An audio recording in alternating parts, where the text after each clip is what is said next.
Hey, hey, hey. So, this is Brandy Wilkes with 30 Day Journey to Breaking Your Heart Open.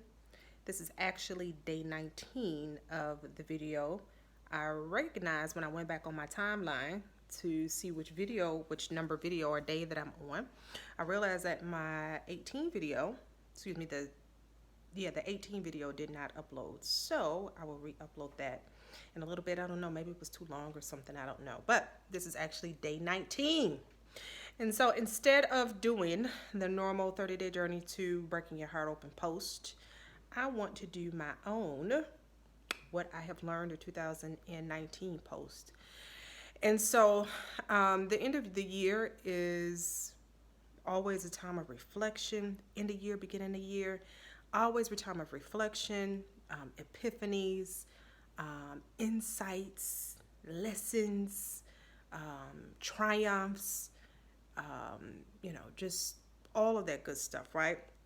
And even heartbreak, right? But it's just an overall time for reflection. And I always enjoy reading other people's insights and reflections and epiphanies and what they've learned. And so I have just been loving a lot of the posts that are coming through because it's like, ooh, that's a good one. That's a good insight. I'm going to put that in my little arsenal too. That's a good one. And so I wanted to do my own video on what I have learned. So in beginning of 2018, I did a blog post on my blog, Confessions of a Miserable Black Girl. But I did a post of shit that I'm leaving in 2017. So the beginning of 2018, I wrote a blog post titled Shit I'm Leaving in 2017. And so interestingly, a lot of the shit I said I was gonna leave, I left in 2017. I did. I went back and reread that. It was like, girl, you sure did leave this shit in 2017 because that was a really rough year for me. I don't know about y'all. I know a lot of people say that 2019 was really rough for them, but 2017 was rough for me. I mean, rough, like rough for me. And I think that was probably also a year that really stretched me, to my almost, to a breaking point. And it was a year of the most lessons. And what I find is that when I am steeped in the fire and in the pain, in the mist, in the depth of the pain, that is where most of my lessons occur, most of my growth occurs, and most of my epiphanies occur. I do my best writing in that place of pain. And so, this year was a little different for me. I was not steeped in pain because, again, 2017 was a rough year. 2018 had to still go through the fire and or implement everything that I learned in 2017. So 2018 was for me a year of implementation. It was for me a year of walking like you talk it. A year of this is what I've learned and this is how I'm deciding to show up. It was a year of decision for me. And so 2019 has been a year of reaping the lessons that I learned and all of the work and the deep healing work that I did in 2018 and 17. So it's been a year of reaping for me. And it really has been a blessing. It really has been a blessing. And so instead of doing the regular 30-day journey to my breaking your heart open, I'm going to do my, what I have learned in my year in reflection for you guys today. And then tomorrow I will resume the regular videos, which I'm excited because I'm halfway done with them. I'm just not even halfway. I'm a little bit more than halfway done with them. So I wrote down some notes. I'm going to pull my notes up, y'all. I got my little glass of wine. Y'all know I like me a good old glass of wine, honey. It's New Year's Eve, so might as well go ahead and get this party started. So, I didn't number them, but these are the things that I learned in 2019. And one of the things I say, the first one is chaos cannot consistently operate in the presence of peace.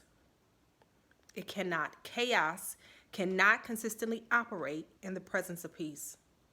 And I learned that very in 2018, but also bringing this and implementing it, because again, 2019 was a year of implementation for me. But I was able to implement my piece and bring it to an environment. When I came to Louisiana, the contract that I got, it was truly an environment of nothing but chaos. I mean, a normal person who gets rattled easily, who has high anxiety, high blood pressure, and all that kind of stuff. Honey, I don't think they would have made it at this particular property. And I mean, when I tell you that it was chaos from the staff, it was chaos from the contractors, it was chaos from the corporate office, it was chaos among the residents. It was chaos. There was no decency, there was no order, there was confusion, there was low morale. And within a very, very short amount of time, I was able to really bring in that spirit of a peace, because I was absolutely determined to not operate in an environment of chaos. And in a very short amount of time, I was able to turn that environment around. And then those that, stayed while I implemented those changes, they didn't last very long. Because if you wanted to, or if you carried a spirit of chaos and drama and gossiping, I shut it all down. And in that, a parasite in that type of environment cannot survive, because it survives off of the cooperation and the participation of other people. And chaos cannot survive chaos cannot consistently survive in the presence of peace. And so that was one of the very first things that I learned very early in the year, is that my presence brings a level of peace to a situation. And again, there are still areas that I am learning. And, I did a video that was titled, Bitch, I Beat Your Ass. But no, not really. So there are still some little parts that, I'll flip-flop somebody, or at least want to, or think about it. But overall, in general, chaos cannot consistently operate in the presence of peace. So that was one of the first things that I learned in 2019. Also, losing control is one of the strongest things that I have ever done. The amount of energy that it takes to try to control everything and everybody around you is exhausting. Like, it absolutely is exhausting. Understanding that people write their own stories. They can do what they want to do. They can think how they want to think. They can worship how they want to worship. They can say what they want to say. I was just telling one of my coworkers today, we were saying something, and she said, well, someone told me that I shouldn't say that to people. Say what the hell you want to say to people is what I told her. Tell them to kiss your ass. And I bet this person lives in a very, very small box. Say what you want to say. If you are speaking your truth, you say what you want to say. But allowing people to even to do that, you can say what you want to say to me. I get that I have the right to judge you, as my coach often teaches us. But you get to say what you want to say. You get to do what you want to do. And people get to do what they want to do and be okay with that. We are so enamored with controlling other people to make us feel comfortable that it drives us absolutely crazy. High blood pressure, anxiety, heart problems. And that, I believe, it stems from a physiological response to trying to control everything. Now, there are other, again, people say, no, it's hereditary. I really honestly believe that there are physiological responses, and science will agree with me that when you hold stuff in your body, you're trying to control everything, everybody, every person, how things are going to, exactly turn out. There has to be a level of flexibility, but the ability just to release control of everything is it makes me a stronger person. And there is, interestingly, a feeling of control in being able to release control. Like, I don't have to control every damn thing around me. I don't. I can be flexible, and there is so much freedom in that. So that's the second thing that I have learned in 2019. I may have gone off on a tangent, but that's okay.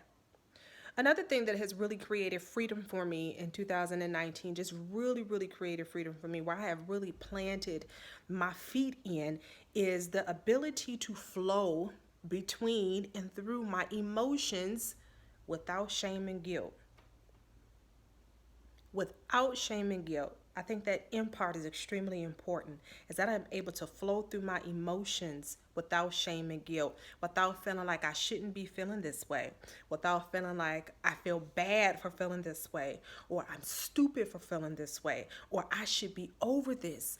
I can flow through my emotions very freely without the attachment of guilt and shame. And there is so much freedom in that as well. And so I embrace all of my emotions as they come up.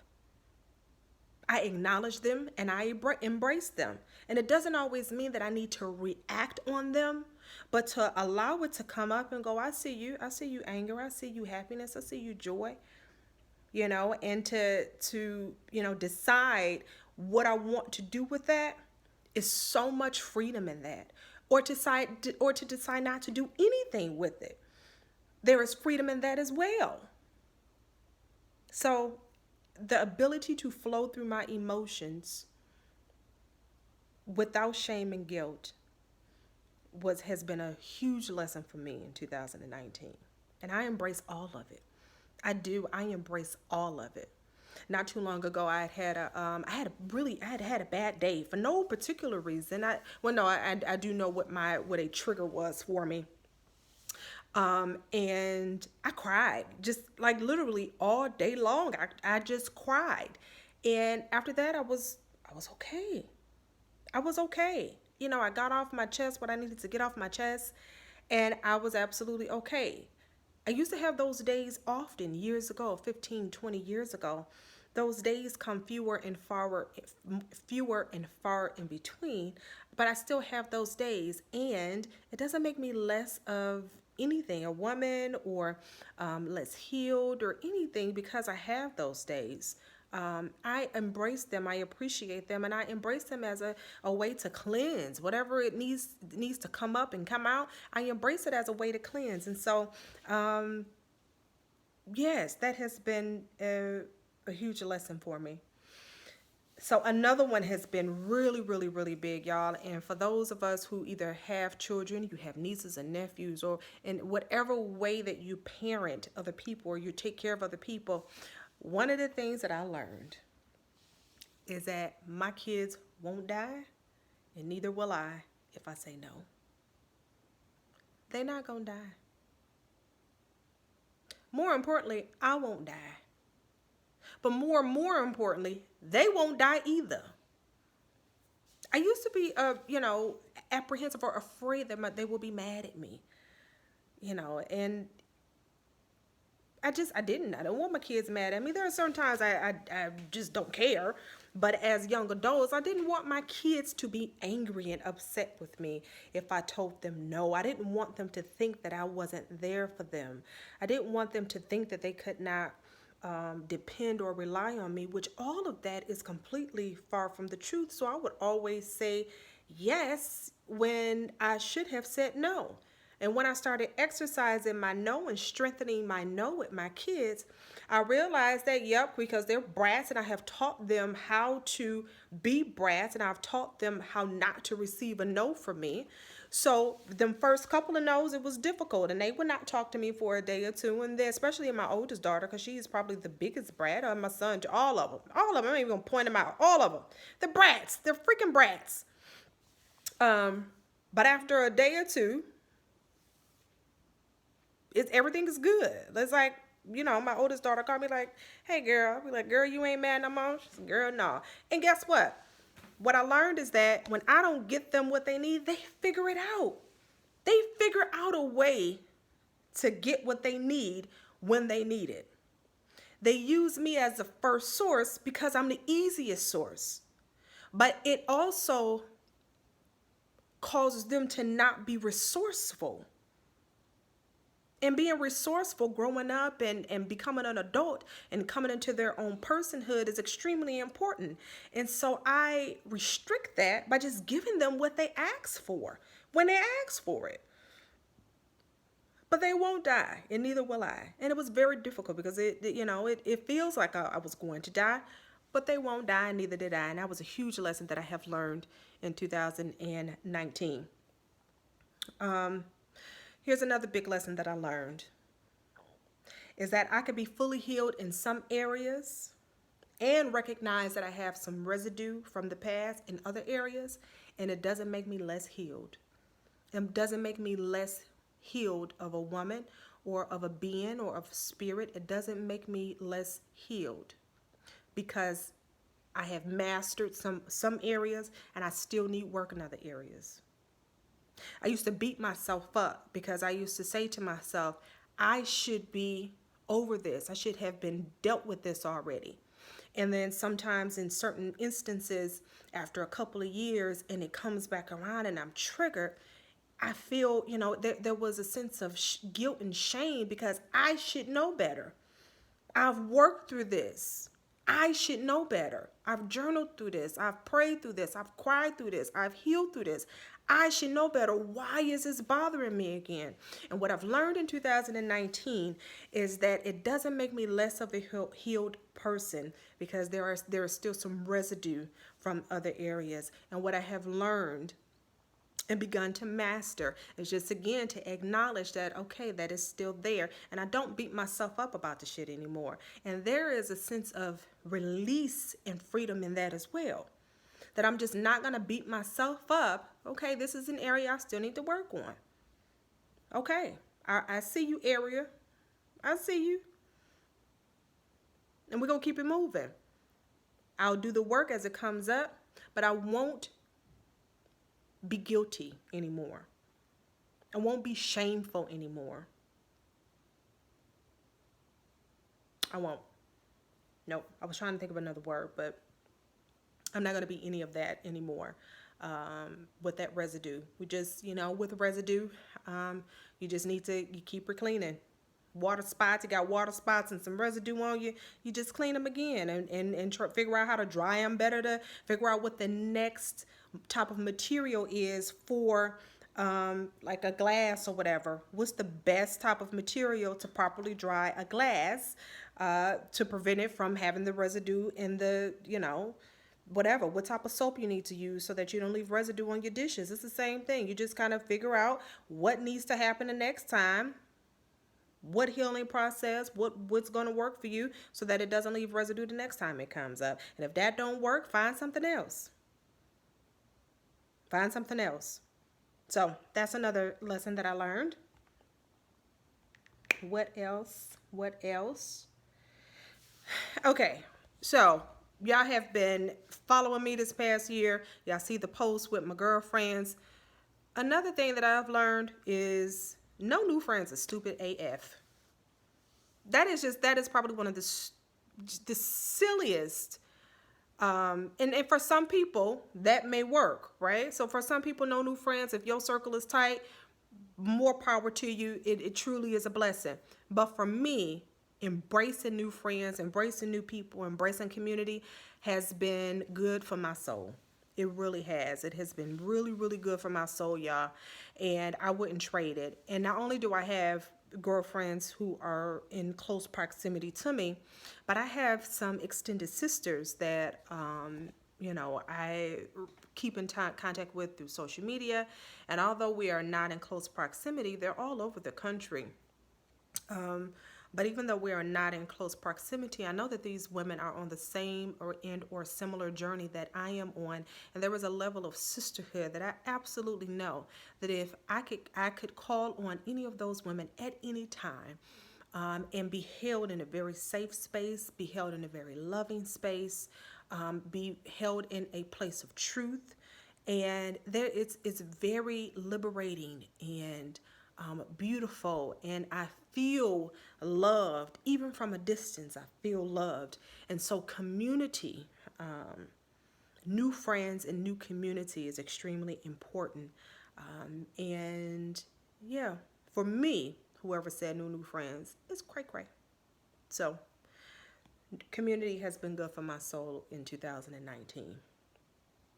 One of the biggest things that I have learned too is that life can change drastically in the course of a year. Had you told me about this time, November, December of 2018, at the end of 2018, that I would have been, secured a contract and moved to Louisiana and, have done some of the things that I've done over the past year, I would have said, you are absolutely crazy. And the year of 2018 was for me a year of alignment. So I was aligning what I was saying with what I desired. And I kept saying, and my daughter brought this to my attention, but I kept saying, I'm moving. I didn't know where. There was a detachment from how all of this was going to happen, but I kept saying, I'm moving. There was nothing to keep me in North Carolina. One of the reasons that I stayed there as long as I did was because my two younger kids had graduated from school. So actually my daughter went back to Wisconsin, but my son graduated from high school there. But that was the whole reason of me staying. And then once I got there and they graduated, it was like, well, there's not a whole lot keeping me here. I don't have to stay. I didn't, I don't have any, family there. And, I had not really created the close bonds that I'm creating now. So there was no reason for me to stay there. So throughout the year of 2018, I just kept saying, I'm moving. Had no clue where I was moving to, but I was moving. But life has changed drastically for me just within a span of a year. There are a lot of things that contributed to that, but I absolutely believe again that 2019 was a year of implementation. 2018 was a year for me 2018 was a year of 2019 was a year of implementation. I can't remember what I said, but y'all know what I'm trying to say. But yeah, life can drastically change for you in a very short amount of time. Life can change. And that's in a good way, right? That's in a good way. Life can change. It's just been exciting. It's extremely exciting for me. All right, what else? What else have I learned? Okay, so here's another thing that I've learned is that code switching is not necessary. Okay, so this is something that a lot of Black women deal with, and this is how Brilliant Hood Chick came along, because I wrestled for extremely long time. I remember having conversations about this just even years ago, before I really understood what code switching was, that I was one way at home and true to myself, whatever that meant at that time. But then I would go to work and, be a completely different person. I would go to work, be a supervisor, and be a completely different person, because I didn't know how to implement my personality into my role as whatever I was doing. I didn't know how to do that. I didn't know how to mesh who I was and be professional. So there was, Brandy, and then there was professional Brandy, and those two would sometimes collide. And I thought that it was a bad thing. And in this year, last year and in this year, I truly, truly, truly have learned that code switching is not necessary, that I can sink very deeply into my personality and be a supervisor. I can sink deeply into my personality and be a consultant. I could sink deeply into my personality and show up as big and as I want to, and be as authentic as I am, and not change depending on the environment that I'm in. And that was such a struggle, so many years of biting my tongue and not saying what I wanted to say. And I really have truly embodied being able to truly show up in myself, as myself, fully who I am, and still be respected, talk slang and still be respected. And that is a huge lesson. But Brilliant Hood Chick, that is how that actually came up, because I said a couple of years ago, I said, I am sick of separating the two personalities, and I couldn't figure out how to combine and mesh and meld my two personalities, me being professional and also me being me, right? And I said one day I could be a brilliant hood chick. Like the two of them doesn't have to be synonymous. Like they don't have to be separate. Like I could be both of them. This year was a year of true implementation for me, because I was able to embody both of them and not have to feel like I code switch. And I take that with me, no, everywhere that I go. It doesn't matter who I'm talking to, or where I am. I can truly show up as me, which is a really great segue into the last thing that I've learned is that when you fear loss, you stay in situations a little bit longer than you should. When you fear loss, you stay in situations a little bit longer than you should. And because I did not, fear loss, even with this contract, there was, you know, I would say what I wanted to say to, I won't say to my clients, but there was always, like, if I didn't agree with something, I was okay with not agreeing instead of going along with the get along, because I was afraid of them disagreeing with me and then firing me, right? I didn't care. I didn't care. I got to a point where I didn't fear losing the contract. I didn't fear losing the job.